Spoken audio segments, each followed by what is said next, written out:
A painting is like a dream nobody understands, that no matter what the morrow carries, nothing shall forestall the sun's shining joy to drape the earth. For every stroke of hand, every color damp, the feeling there is nothing more of the artist, the emotions of its creator to the oblivious mind of seekers.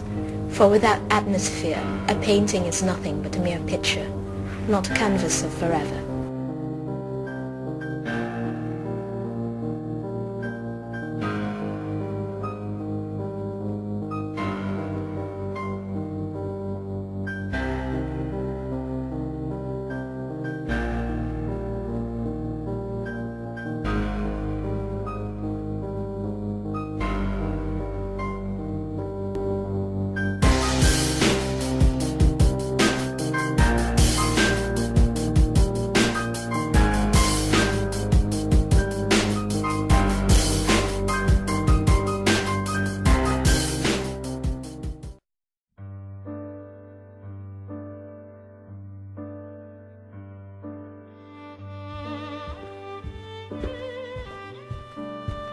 That is the best among all your works, my friend.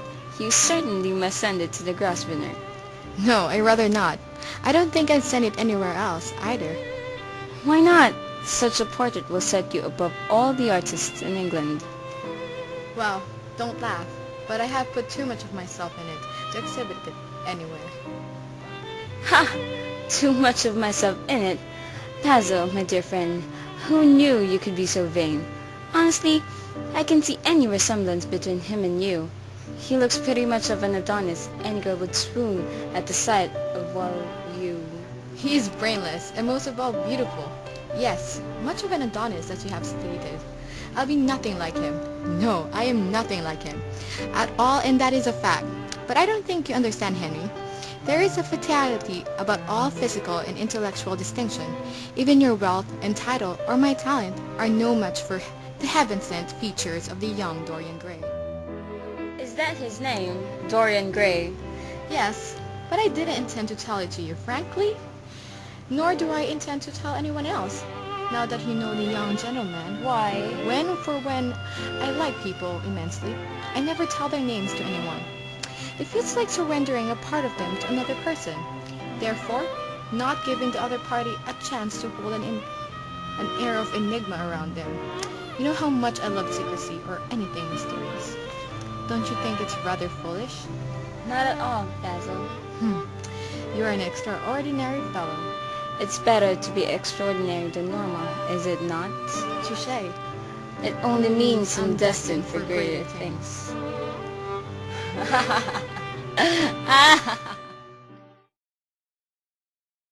As much as I love your company, my friend, I'm afraid I must be going.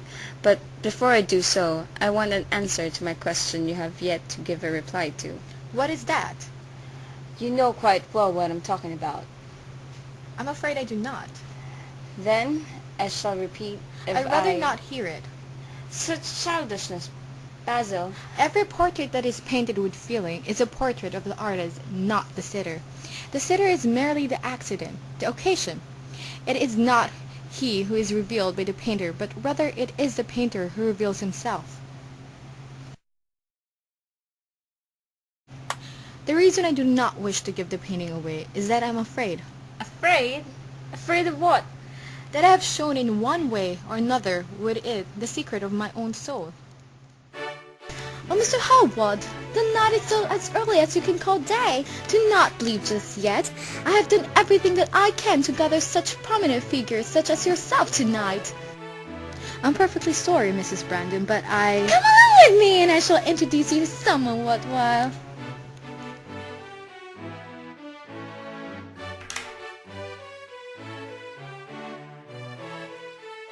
Mr. Gray, sorry for interrupting your time alone, but I would like you to meet a dear acquaintance of mine, Mr. Basil Howard, one of England's greatest artists, if you will. The full name's Dorian Gray. Pleasure to meet you. Mr. Gray is the son of a dear friend of mine. Charming young boy, I must say. Don't you agree? Though I have quite forgotten what he does. I'm afraid he doesn't do any. Oh, yes! He plays the piano! Or was it the violin? So the two of you became friends in just one night? Trust me, O friendly lord. We became friends. It is as if we knew each other even before the day of our birth came. As fast as it seems, one does not simply lay down friendship on a silver platter after all. Believe it or not, he is all my art to me now. His personality had me gain a new style, a new perspective, a new mode of art. I now think differently and see things differently. I see things in a whole new view, as if the view is not entirely my own. Wonderful, Basil. I must meet this Dorian Gray you speak highly of. My friend, Dorian Gray is nothing more but a mere motive, a blast of inspiration for me to continue my art. He is never physically present in any of my works. He is simply a suggestion of a new manner, that is all. Then why don't you exhibit his portrait? Because I have put into it all the extraordinary moments in which, of course, I have never dared to speak to him. He knows absolutely nothing of all of these, and I will not risk any chances that some people may know of such romance. I will be a fool to exhibit it, knowing the risk and not taking whatever consequences it may bring to my reputation. There is too much of myself in this painting, Henry, just too much. Tell me, is Dorian Gray fond of you? He likes me, or so I think. I don't know whether it is reality I am speaking of, or mere dreamy thoughts of my own wonderland. I mean, I compliment him to the extent that I give myself away. I find strange pleasure in saying things to him, things that I know I may regret saying later on. Charming as he can be, he is selfless, just simply selfless. Henry, very thoughtful of others, that sometimes I wonder if I'm just a mere decoration of his coat. Genius lasts longer than beauty, my dear Basil. Someday everything will change. Who knows? Maybe one day, when he calls you, there will be no more warmth in your voice. You will be perfectly cold and indifferent. Though, of course, it is such a pity, and yet the fact that the worst of having a romance is that it leaves one so unromantic is undeniable. And please, Henry, do not speak in such ill manner.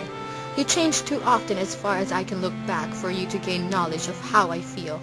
alas, my friend, that is exactly why I can feel it, for it is the faithless who know love's tragedies. What did you say was the lad's name again, Basil? Dorian Gray. The name is oddly familiar. Familiar? In what way, if I may ask? I don't think any brisk walking will ever make... Aha! I have heard of such name before. It was at my aunt's. She told me she had discovered a wonderful young man by the name of Dorian Gray. This lad was going to hold her in the East End, although I could not recall whether she included in her brief description of him if he was good-looking or not. If I may have known a bit earlier that he was a friend of yours, I could have pursued to meet him. It's a good thing you didn't, though. And why is... I didn't want you to meet him. Sire, Mr. Dorian Gray is in the studio. Ask Mr. Gray to wait, Parker. I will be You there must in a few introduce me now. moments.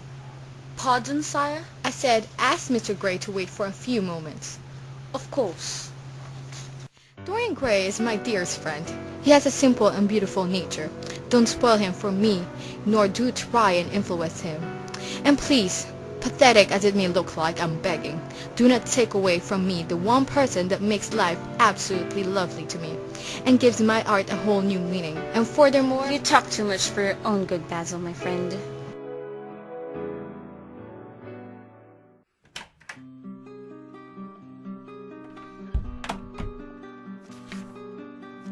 You must lend me these, Basil. They're perfectly charming. They'll do good on my spare time. I think that depends on how you wish to spend your day, Dorian. Well, I didn't know you had company. Basil, forgive me for... Nonsense, Dorian. I was going to introduce you, but seeing as you're too preoccupied with whatever it is you are doing, Oh no, certainly not. This is Lord Henry Wotton, Dorian. He's an old Oxford friend of mine. Pleasure in meeting you, Mr. Gray. My aunt took the liberty of telling me a few things about yourself. You seem to be one of her favorites, and if I may add, but please, heaven forbid, one of her favorite victims as well. She certainly has this level of authority no woman seemed to have or has yet to discover. Pleasure to meet you as well, Lord Henry. I'm currently in Lady Agatha's black books. She's treated me very well, if I may say so. Although, I agree with your statement. She can be awfully authoritative even outside business matters. Well, that's my aunt for you. You should definitely take up philanthropy, but I advise otherwise, seeing as you seem too good for that path of life. I definitely hate myself for breaking our wonderful meeting, Dorian, but I would like to finish Picture today. Would you think it awfully rude if I asked you to go away, Lord Henry? All right. I'll... Oh, please don't, Lord Henry. I would want to get to know you more, and if you please, tell me as to why I should not go for philanthropy. Henry, my friend, it will do me some good. Once in a while that there is a sitter to keep Dorian at bay if he ever bores himself to death. I beg you to stay.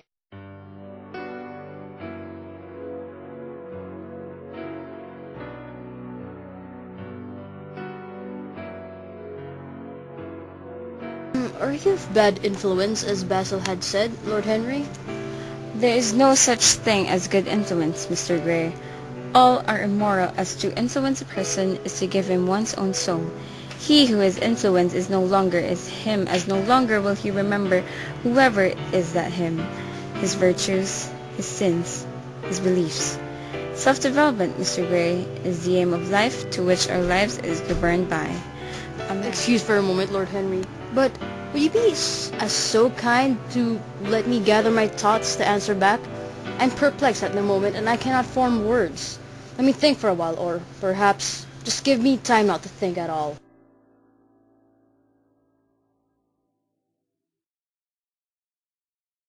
Basil, I'm tired. I need to go and sit outside for a while to get some fresh air. The air is stiff in here. I'm so sorry, my lad, but yes, you may freshen up for a bit. Although I might say before we continue on, you are perfect for this hour. I am oblivious to what Henry was talking about with you, but it certainly did a charm to give the expression I wanted. It must have been endearing compliments. They're not compliments. If they're not, don't believe him then. Exactly why I hadn't. I shall accompany you outside then. Please do as my friend. Dorian needs someone to watch over him. I am of rightful age to be alone, Basil. And someone to keep him company while I attend to my painting. I have to work on my painting. I have to work on the background, but I'll join you as soon as I'm done.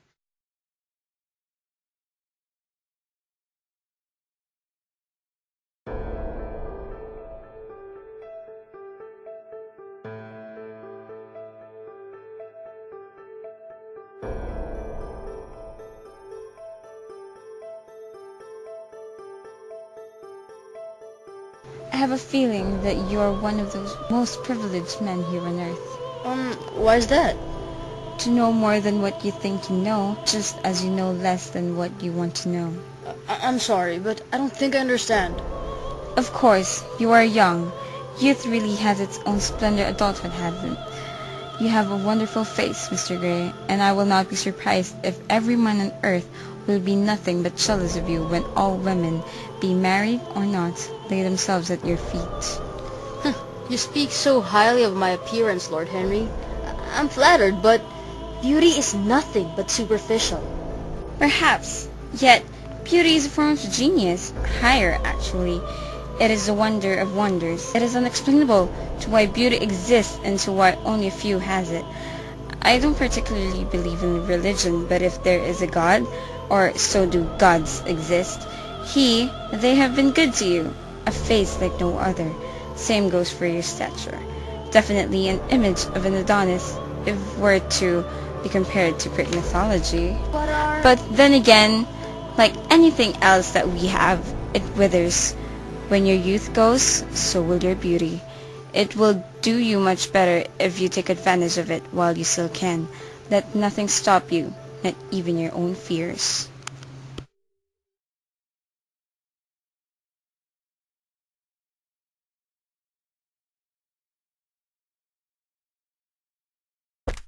And it is done, my friends. I don't think any compliment I will say will fit the description of how beautiful your work is, Basil.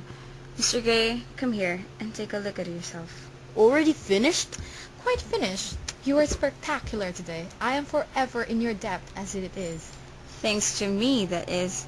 Isn't it, Mr. Gray? Is it not to your liking? Of course it is to his liking. It is your work, after all. And just look at the outcome of both your hard work. Anybody would be baffled at how magnificent it is.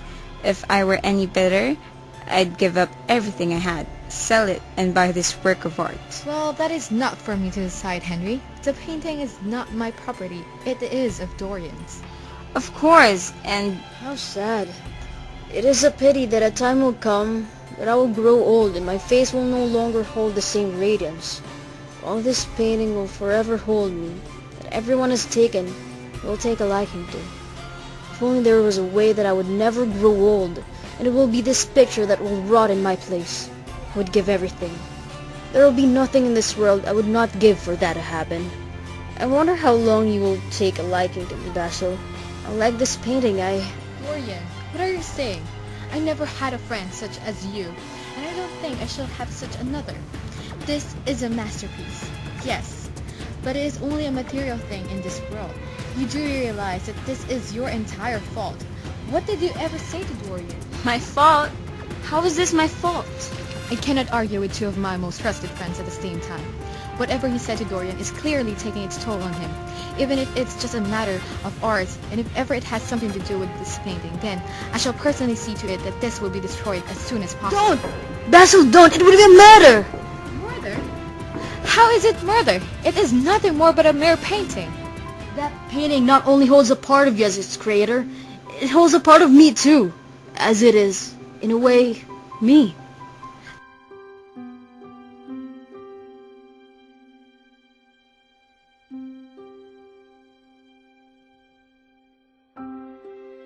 As soon as it is dry, varnished, and framed, I will have it sent to your doorsteps. After that, you can do whatever you want with it. I would be honored to have it, Basil. My friend, I would love and treasure throughout my living days. You are both mad. How can simply whisk away into storage such a masterpiece? Why not give... Sirs, tea is already going to be served in the garden. Thank you, Parker. We will be there in a few moments. Certainly, sire. I won't be able to stay for tea, Basil. I need to get going as it is.